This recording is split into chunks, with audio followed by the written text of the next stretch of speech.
On the morning of September 11th, 2001, Frank Napolitano was walking in Lower Manhattan and witnessed the events of that day firsthand about 30 blocks from the World Trade Center. 2 weeks later, he and members of his fire company were deployed to Ground Zero to assist in recovery efforts. Frank is sharing stories from that day in his book, Day of Days, September 11th, 2001, a novel of the fire service. He joins us live. Frank, thanks for being with us.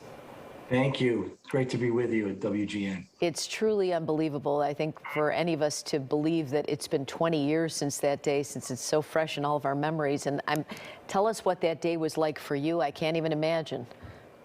Yeah, you know, it was remarkable. I was walking down the street on my way to court, and this plane flies over my head, and I'm wondering what's going on. And then, you know, it hit the towers, and I was there that morning. And then for me, being a volunteer firefighter, that night I got back to my firehouse, which is the closest house in Connecticut to New York, and we were already deployed into a mutual aid assignment. So I kind of saw it as a witness firsthand, and then I found myself with my fire company being involved in the response effort. So it was an extraordinary day, and one that will, as you said, we remember it like it was yesterday.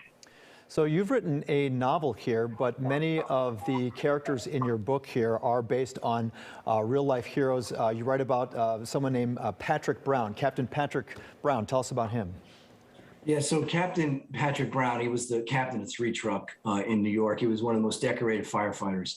He was well known. He was a legend before 9/11, and he was somebody who you know, people looked up to. He was a great inspiration to everyone. And on the morning of September 11th, he you know, the first plane hit during a shift change. So there were guys from the overnight shift and guys from the day shift, and they all got on the rig, 11 of them. They went down to the World Trade Center, and Patty, as he was known, he took them up in the North Tower. They went as high in the North Tower as they could, and his last transmission was, "This is 3 Truck, and we're heading up."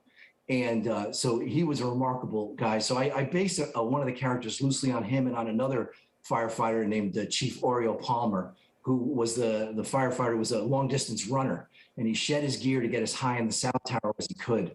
And so those are kind of the characters that I wanted to bring their stories forward in this book. And I think you said you finally wrote this book because you had heard all of these stories from firefighters and people that you knew, and you thought someone would have written these down, and they really weren't doing that. Yeah, no, exactly. You know, I heard these stories, and down there, you know, at Ground Zero, and right that night, we started to hear stories from guys in the fire service. We knew them, and I heard these incredible stories of bravery and sacrifice. And so, you know, I just filed it away and said, "Oh, somebody's going to write these stories." And I waited 10 years, and nobody really wrote a story about them. So I said, well, if nobody's going to write it, I'll try. So I put together this book and worked on it for 10 years. And that was really the motivation.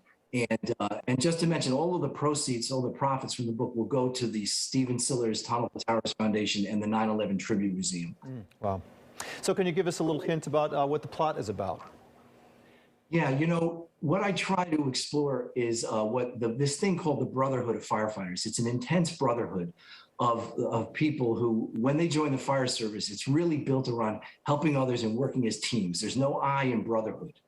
And what I do is I take, you know, characters through different levels of the fire service and try to immerse the reader in the fire service, understanding risks and the sacrifices, and then take those characters and put them through 9/11 through a minute-by-minute account of exactly what happened. So I think the reader can get a sense as to what it is about firefighters that we admire or you know, don't understand, and that's sort of what I tried to do in this book. Let's end with just another story of one of these firefighters. There were so many that died that day. Another one that you profile is Chief of Department Peter Gansey. Yeah, Chief Gansey. So understand, Chief Gansey was the head of the department. He was like a five-star general in the Army. He had 11,000 firefighters in the room. That morning, he gets to the World Trade Center, he surveys the scene, he sets up a command post. Mayor Giuliani calls him, and it's the North Tower's been hit. And Gansey, he understands what's going on. He tells Mayor Giuliani, "Listen, I can't save anybody above the fire." Because I can get everybody down, but I can't save everybody above the fire. So when the South Tower collapsed, he and his command post is basically buried in a garage. They dig themselves out, and he sends his command post north And then he takes his deputy commissioner, who's a very longtime friend, Bill Feehan, and he goes south to look for firefighters. And he was killed when the North Tower was collapsed. So he knew what he was doing. He sent his command post north. He sent his aide north to get 2 trucks. But he knew he had to go find his men. So, just an incredible inspiration to all of us. In fact, the highest medal in the fire department of New York is now named the Peter Gansey Medal. Wow, unbelievable stories. Well, for more, you can check out the websites you see on your screen. Thank you so much for joining us, Frank. Appreciate it. Thank you.